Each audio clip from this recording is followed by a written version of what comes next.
গাজরের হালুয়া বেশিরভাগ লোকই পছন্দ করে থাকেন, আবার অনেকে পছন্দ করেন না।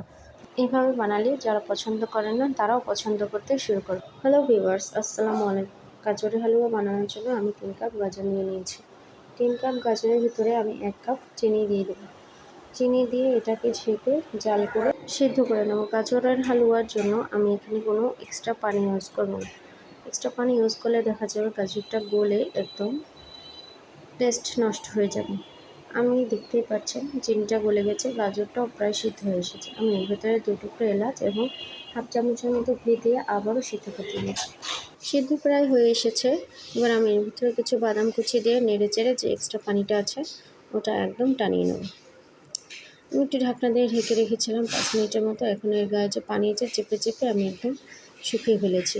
এবার আমি একটা স্টিলের প্লেটে ঘি ব্রাশ করে নিয়েছিলাম, তার ভিতরে গাজরগুলো একদম চেপে চেপে সেট করে বসিয়ে দিয়েছি।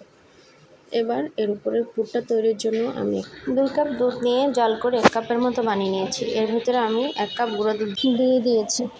এবার এই দুধটাকে নেড়ে চেড়ে একদম ঘন করে ফেলবো। যখন এই দুধটা একদম ঘন হয়ে আসবে তখন এটাকে নামিয়ে নেব। তখন আমার দুধটা একদম ঘন হয়ে এসেছে। এবার এই দুধটা আগে থেকে সেট করে রাখা গাজরের উপরে ঢেলে দেবো।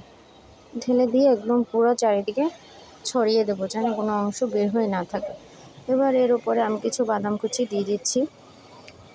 এটা অপশনাল, আপনারা চাইলেও দিতে পারেন, না চাইলেও না দিতে পারেন, কিন্তু বাদাম কুচি দিলে স্বাদটা অনেক বেড়ে যায়। এবার আমি এটাকে ফ্রিজে রেখে দিয়েছিলাম 2 ঘন্টার জন্য। বের করে নিয়ে পছন্দ অনুযায়ী শেপ করে কেটে নিচ্ছি। আপনারা আপনাদের পছন্দ মতো কেটে নেবেন। এখন আমার গাজরের হালুয়া রেডি হয়ে গেছে।